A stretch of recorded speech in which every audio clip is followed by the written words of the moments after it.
اللہ کے نبی صلی اللہ علیہ وسلم نے فرمایا افلح ان صدق،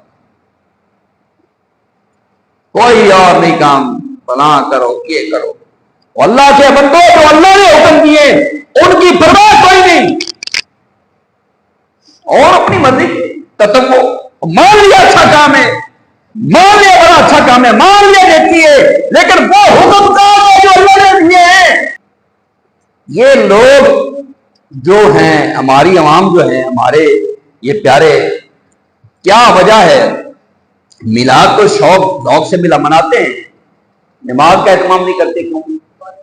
مسئلہ یہ ہے، بہت باریک سی بات سمجھانے لگا ہوں، مسئلہ یہ ہے مولویوں نے، نعت خوانوں نے، نقیبوں نے، خطیبوں نے ان لوگوں کو میلاد کی جتنی فضیلت سمجھائی ہے، جتنا میلاد پہ زور دیا ہے، جتنا محافل پہ زور دیا ہے، جتنا کوئی کرشمے کی محافل پہ زور دیا ہے، جتنا عرسوں پہ زور دیا ہے، اتنا فرائض پہ زور نہیں دیا۔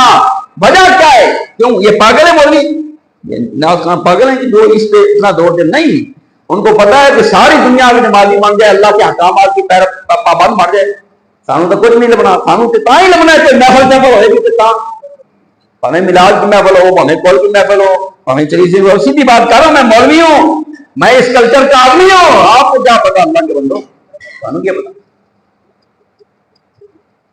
آپ یہ سمجھتے ہیں بڑا اچھا کام ہے، ٹھیک ہے اچھا کام، اچھے برے کی میں اس وقت بات نہیں کر رہا، وہ الگ بات ہے۔ میلاد کا اتنا زور کیوں ہے؟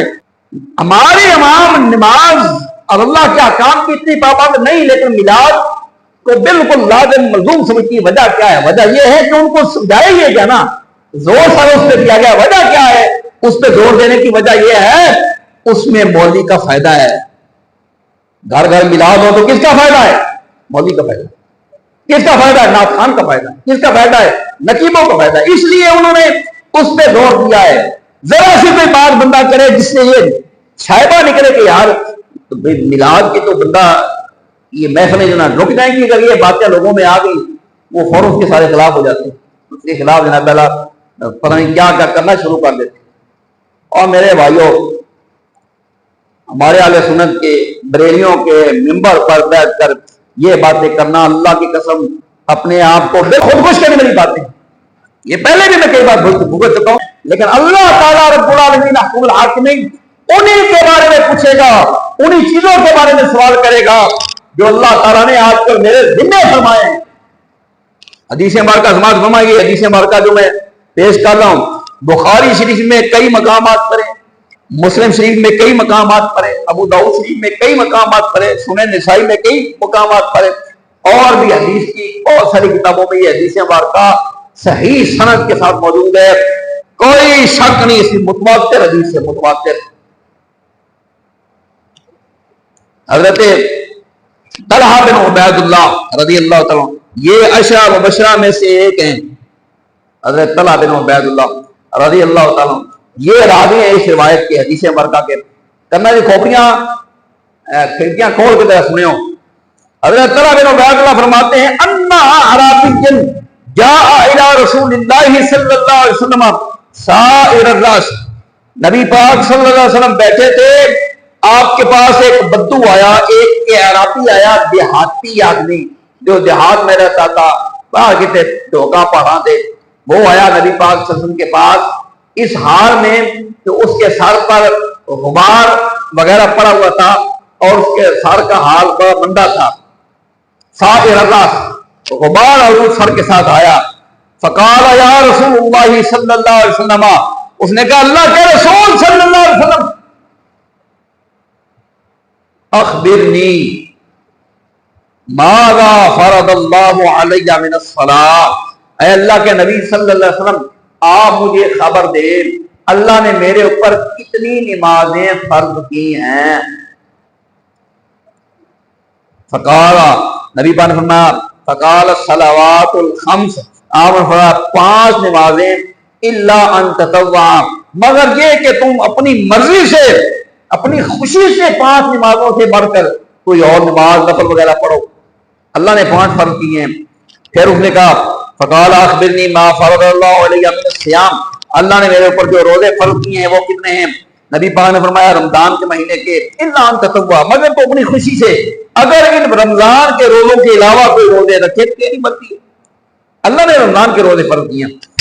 پھر اس نے پوچھا فقال اخبرنی بما فرض اللہ علی من الزکاۃ، اللہ نے میرے اوپر زکات کتنی فرض کی ہے؟ نبی پاک نے فقال اخبرہ، نبی پاک نے خبر دی جو فرض کی ہے۔ یہ روایت آ گئی۔ اب دوسری روایت، یہی روایت ہے، اس میں الفاظ تھوڑے مختلف ہیں۔ وہی بات اسی طریقے سے اس نے نماز کے بارے میں پوچھا، نبی پاک صلی اللہ علیہ وسلم نے فرمایا 5 نمازیں۔ اس نے کہا فقال هل علی غیرها، اس نے کہا سوال کیا کہ نبی، اے اللہ کے نبی صلی اللہ علیہ وسلم، ان 5 نمازوں کے علاوہ بھی کوئی میرے اوپر ذمہ ہے؟ قال لا الا ان تطوع، فرمایا نہیں مگر تو اپنی خوشی سے، اپنی مرضی سے، اپنے درجات کی بلندی کے لیے نمازیں پڑھتا ہے تو تیری مرضی، اللہ نے تیرے اوپر فرض نہیں فرمائے۔ ایسے روزے کے بارے میں پوچھا، نبی فرمایا رمضان کے روزے، قال هل علی غیرہ، اس کے علاوہ اور بھی کوئی ہے؟ قال لا الا ان تطوع، فرمایا نہیں مگر تو اپنی مرضی سے کرنا چاہے۔ قال وذکر له رسول اللہ زکات، نبی ایسے ہی نبی پاک نے زکات کا بھی نصاب بیان کیا۔ قال هل علی غیرہ، اے اللہ کے نبی اس زکات کے علاوہ بھی میرے اوپر کچھ فرض ہے؟ قال لا الا ان تطوع، وہی بات نہیں مگر تو اپنی خوشی سے کوئی دینا چاہے، صدقہ کرنا چاہے۔ فادبر الرجل وهو يقول والله لا ازيد على ذلك ولا انقص، اور ایک روایت آتا ہے والله لا ازيد على هذا ولا انقص، اور ایک روایت آتا ہے والله لا ازيد على ذلك ولا انقص منه، مختلف حدیثیں کئی جگہ پہ آئی ہیں نا، الفاظ مختلف ہیں۔ اب بات سمجھو، اس نے کہا اللہ کے نبی صلی اللہ علیہ وسلم، اللہ یہ بات سمجھ آ گئی نا آپ کو، تو انشاءاللہ یہ مسئلہ امید ہے کلیئر ہو جائے گا آپ کے لیے۔ جو کھوپڑیوں میں بہت ساری باتیں پھنسی ہوئی ہیں نا، یہ صحیح ترین حدیث ہے، اور اس کے مقابلے میں اگر کسی کے پاس کوئی بات آ تو وہ لے کے آئے میدان میں، میں خود میں موجود ہوں۔ اس نے کہا اللہ کے نبی 5 نمازیں، یا فرمایا ہاں، اس کے علاوہ کوئی اور؟ فرمایا نہیں تو اپنی مرضی سے کرنا چاہے۔ روزے رمضان کے کوئی اور؟ نہیں تو اپنی مرضی سے کرنا چاہے تو کر۔ زکات ادا فرمائی اتنی زکات، کوئی اور بھی؟ فرمایا نہیں۔ اب اس نے جواب کیا دیا نبی پاک کے سامنے؟ پنجابی میں کیسا نبی پاک کے منہ تو نے جواب دیا، نبی پاک کے سامنے انہوں نے کیا کہ صحابی نے، اس نے کہا واللہ، قسم کھادی، اس نے کہا اللہ کی قسم ہے اللہ کے نبی، لا ازید علی ذلک ولا انقص منہ، اس نے کہا اللہ کے نبی میں اللہ کی قسم کھا کے کہتا ہوں یہ جو حکم مجھے اللہ نے دیا ہے نا، نماز کا، روزے کا، زکات کا، اس میں میں کوئی کمی نہیں کروں گا، ولا ازید علی ذلک، لیکن اس سے زیادہ میں نے کوئی نہیں کرنا۔ صاحب نے کہا اس سے زیادہ میں نے کوئی نفل نہیں، کوئی اور تطوع نہیں، کوئی جناب والا مستحبات نہیں، کچھ بھی نہیں میں نے کرنا، لا ازید ولا ذلک، میں اس کے زیادہ اس کے اوپر کچھ نہیں کروں گا، یہی کروں گا، اس میں کمی نہیں کروں گا، اس میں کمی نہیں کروں گا۔ تو اللہ کے نبی نے کیا فرمایا ہے؟ اللہ کے نبی نے کیا فرمایا؟ اللہ اکبر، اللہ کے نبی نے فرمایا افلح ان صدق، فرمایا اے اللہ کے بندے اگر تو سچا ہے، اللہ نے جو تیرے اوپر لازم قرار دیا ہے کام وہ اگر تو نے کر لیا، افلح ان صدق، اگر تو اپنے اس کام میں سچا ہے تو جا تو فلاح پا گیا۔ اور یہ دوسری بات جو ہے اس میں آپ نے فرمایا قال، آپ نے فرمایا داخل الجنت ان صدق، آپ نے فرمایا لوگوں اگر یہ سچا ہے نا تو یہ جنت میں ہے۔ کیا مطلب ہے؟ آپ کو اس حدیث مبارکہ سے جو متواتر درجے کی حدیث ہے، صحیح ترین حدیث ہے، اس سے کیا سمجھ آئی؟ اس نے کہا یا رسول اللہ میرے پر نمازیں کتنی فرض ہیں، روزے کتنے فرض ہیں، زکات کتنی، آپ نے بیان فرمایا، اس سے زیادہ میں تیری مرضی ہے۔ اس نے کہا جو اللہ نے حکم دیا ہے اس میں کمی نہیں کروں گا، اس میں کمی نہیں کروں گا، جو اللہ نے حکم دیا ہے اس میں کمی نہیں کروں گا، اور اس سے بڑھ کے میں کچھ بھی نہیں کروں گا۔ اللہ کے نبی صلی اللہ علیہ وسلم نے فرمایا افلح ان صدق، کوئی اور نہیں کام، فلاں کرو یہ کرو. اللہ کے بندوں جو اللہ نے حکم دیے ان کی پرواہ کوئی نہیں، اور اپنی مرضی تتو مان لیا اچھا کام ہے، مان لیا بڑا اچھا کام ہے، مان لیا دیکھی ہے، لیکن وہ حکم کام ہے جو اللہ نے دیے ہیں وہ کام ہے. کان کھول کے سن لے وہ جو مولانا روم رحمۃ اللہ علیہ نے حکایت جان فرمائی، مالک نے جو اٹھا کے لے جانے کا سامان کہا ہے نا، وہ سامان آپ نے چھوڑ دیا، اپنی مرضی کا جو مرضی لے جائے مارے منہ پہ مارے گا، لے جا میں تو نہیں آخر کرنے گا. اور جب میں آخر میرے حکم کا کیا بنا، میرے حکم کی کیا پاسداری کی، میرے حکم کا کیا بنا، جو میں نے حکم دیا تھا، جو میں نے مطالبہ کیا تھا اس کا کیا بنا. نبی رحمت امام الانبیاء صلی اللہ علیہ وسلم فرماتے اول ما یحاسب العبد یوم القیامت الصلاۃ. صحیح حدیث سے بات ہے، لے اس کے مقابلے میں تمہارے پاس کسی کے پاس کوئی شے ہے تو فرمایا اول ما یحاسب به العبد یوم القیامت الصلاۃ. سب سے پہلے اللہ تعالیٰ قیامت کے دن جس چیز کا حساب کرے گا وہ کیا ہے؟ تمہارے نفل ہے، تمہارے مستحبات ہیں، تمہارے میرے کھیل ہیں، تمہارے عرس ہیں، تمہارے میلاد ہیں، تمہاری یارویں بارے میں. یا رسول اللہ کیا ہے؟ یارویں کے بارے میں اللہ سوال کرے گا یا میلاد کے بارے میں سوال کرے گا یا ہماری دیکھوں کے جو ہم لنگر کے پکاتے ہیں ان کے بارے میں سوال کرے گا؟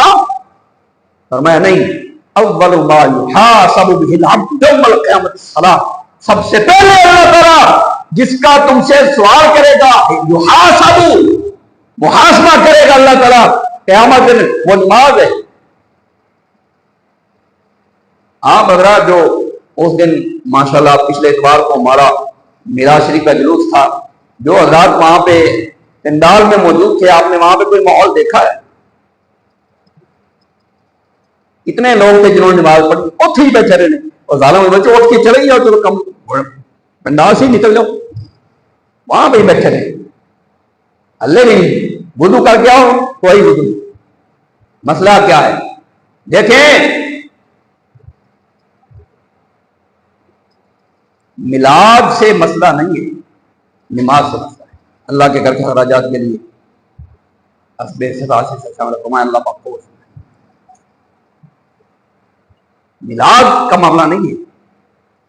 یہ لوگ جو ہیں ہماری عوام جو ہیں ہمارے یہ پیارے، کیا وجہ ہے میلاد کو شوق ذوق سے ملا مناتے ہیں، نماز کا اہتمام نہیں کرتے کیوں؟ مسئلہ یہ ہے، بہت باریک سی بات سمجھانے لگا ہوں. مسئلہ یہ ہے مولویوں نے، نعت خوانوں نے، نقیبوں نے، خطیبوں نے ان لوگوں کو میلاد کی جتنی فضیلت سمجھائی ہے، جتنا میلاد پہ زور دیا ہے، جتنا محافل پہ زور دیا ہے، جتنا کول کرشمے کی محافل پہ زور دیا ہے، جتنا عرسوں پہ زور دیا ہے، اتنا فرائض پہ زور نہیں دیا.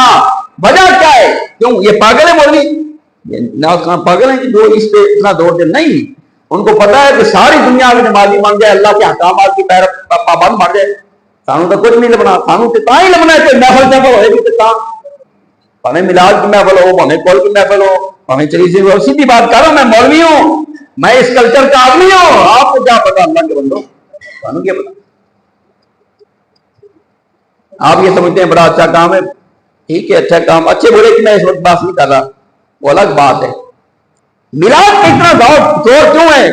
اب لوگوں کے ذہن کھوپڑی میں یہ گھسا دیا گیا ہے کہ وہ کیا کہتے ہیں، خدا کا دین ہے سارا میلاد کے اندر، کیا اس طرح کا کوئی جملہ بھی کرتے ہیں. خدا کا سارا دین جو میلاد کے اندر، یہ کیوں بتایا گیا ہے؟ اس کو اچھی طریقے کھوپڑی میں گھسانے کی کوشش کرو. میلاد شریف کے ہم قائل ہیں، اب مناتے ہیں، بچپن سے مناتے آ رہے ہیں، انشاءاللہ مرتے دم تک مناتے رہیں گے. لیکن ہماری عوام نماز اور اللہ کے احکام کی اتنی پابند نہیں، لیکن میلاد کو بالکل لازم ملزوم سمجھتی ہے. وجہ کیا ہے؟ وجہ یہ ہے کہ ان کو سمجھایا ہی گیا نا، زور سارا اس پہ دیا گیا. وجہ کیا ہے اس پہ زور دینے کی؟ وجہ یہ ہے اس میں مولوی کا فائدہ ہے. گھر گھر میلاد ہو تو کس کا فائدہ ہے؟ مولوی کا فائدہ. کس کا فائدہ ہے؟ نعت خان کا فائدہ. کس کا فائدہ ہے؟ نقیبوں کا فائدہ. اس لیے انہوں نے اس پہ زور دیا ہے. ذرا سی کوئی بات بندہ کرے جس سے یہ شائبہ نکلے کہ یار میلاد کی تو بندہ یہ محفلیں جناب رک جائیں گی، اگر یہ باتیں لوگوں میں آ گئی وہ فوراً اس کے سارے خلاف ہو جاتے ہیں، اس کے خلاف جناب اللہ پتہ نہیں کیا کرنا شروع کر دیتے۔ اور میرے بھائیوں، ہمارے اہل سنت کے بریلیوں کے ممبر پر بیٹھ کر یہ باتیں کرنا، اللہ کی قسم اپنے آپ کو بالکل کافر قرار دینے والی باتیں، لوگ ایک دین سے نکال دیں گے، یہ وہ دین سے نکل گیا، اپنے آپ کو خودکش کرنے والی باتیں۔ یہ پہلے بھی میں کئی بار بھگت چکا ہوں، آج میں اس لیے باتیں کر رہا ہوں، میرے پاس یہ سامنے ثبوت ہے نا، میرے پاس یہ سامنے آپ میری ویڈیو رکھیں گے علماء کے سامنے۔ مجھے اس بات کا دکھ اس وجہ سے ہے، میں نے جو اس دن حال دیکھا نا پنڈال میں میرا دماغ پھٹنے کے آیا کہ بھائی یہ لوگ بیٹھے ہوئے ہیں، آئے سرکار کے عاشق ہیں، یہ سرکار کے دیوانے ہیں جو بیٹھے ہیں، نماز ہو رہی ہے وہیں پہ بیٹھے ہیں، نماز نہیں آ رہے، سرکار کے عاشق ہیں۔ اس بات پہ کوئی اگر اس بات کو ہضم کر سکتا ہے تو کرے، لیکن میری بھی تو ذمہ داری ہے، میں تو بتاؤں گا بھائی مستحب کو مستحب رکھو۔ ایک شاید رائی ہے نا دین میں، رائی، اس کو پہاڑ مت بناؤ۔ ہمارے ہاں مسئلہ ہی ہے، یہ بات سن لیں سارے حضرات توجہ سے، میں بڑے آرام سے سمجھاؤں آپ کو، جوش سے بات کروں شاید بات اڑ جائے۔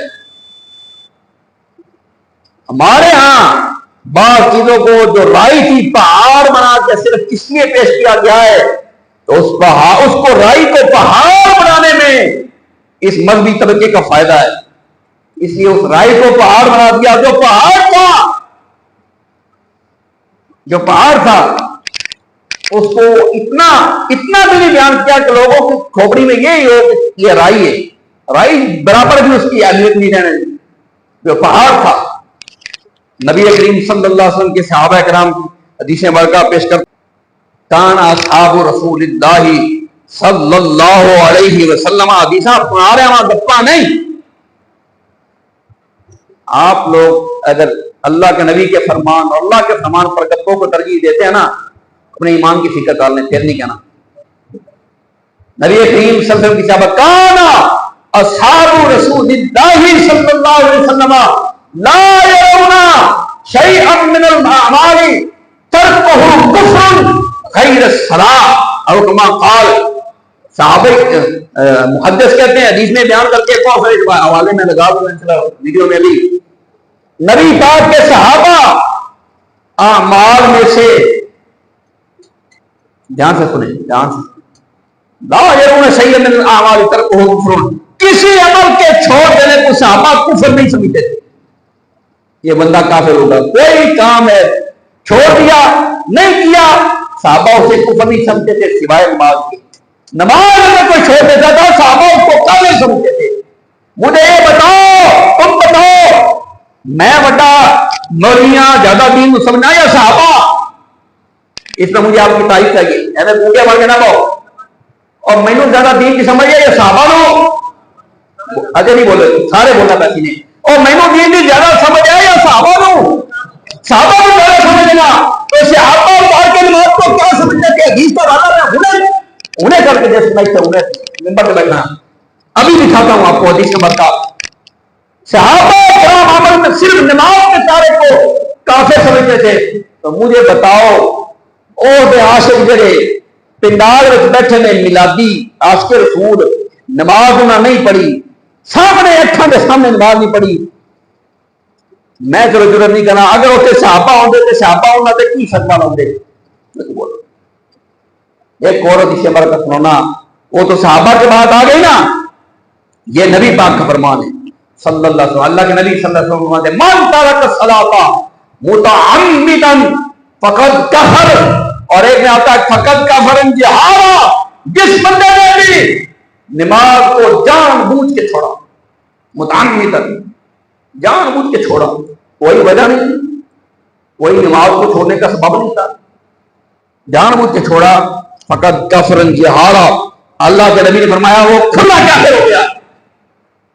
اللہ کے بندو، آپ زمانہ بند کرنا چاہتے ہو، ہمیں گونگا بنانا چاہتے ہو، دین حق بیان کرنے سے روکنا چاہتے ہو، ہم نہیں رکیں گے، جاؤ کرنا جو کرو، اللہ کے بندو یہی وجہ ہے حق کے راستے میں رکاوٹیں کھڑی کرتے ہو، ڈرامہ باز آ جاتے ڈرامہ کرتے ہو، سرکار آگے آشے پڑے میلاد کے، پھر کہتا ہوں میلاد کے مصحف ہونے میں، عمل خیر ہونے میں، ثواب ہونے میں، اجر کی کام ہونے میں، مصحف ہونے میں کوئی شک نہیں ہمیں، ہمارے پاس ادلہ ہے، ہمارے پاس دلائل ہے، لیکن کیا آپ یہ چاہتے ہیں کہ ہم اب عام کو صرف میلاد کی طرف لگا رہے باقی سارا دین جنت کے دامن دیں گے؟ میں کم از کم یہ نہیں ہونا۔ اللہ تعالیٰ ہمارے حال پہ رحمت فرمائے، ہمارے حال پہ اللہ پاک رحمت ہی فرمائے۔ اگر ہماری حالت یہ ہے نا، ہم حق سننا بھی نہیں چاہتے بلکہ الٹا حق کے مخالف ہیں، ایسی قوم کبھی ہدایت اور فلاح نہیں پاتی جو حق کے مخالف ہو۔ میں بات کر رہا ہوں، میرے پاس دلائل ہیں، ادلہ ہیں، کسی کے پاس اس سے مضبوط دلائل ہیں، وہ میرے سامنے لے کے آئے، میں انشاءاللہ اپنی بات سے رجوع کروں گا۔ لیکن اگر کسی کے پلے کچھ بھی نہیں ہے تو وہ حق کے ساتھ ٹکراتا ہے نا، اللہ اس کو اول تو دنیا میں ہی ذلیل کرتا ہے، ورنہ آخرت میں تو پکا وہ ذلیل ہے ہی ہے۔ اللہ تعالیٰ ہمارے حال پر رحمت فرمائے۔ وما علینا الا البلاغ۔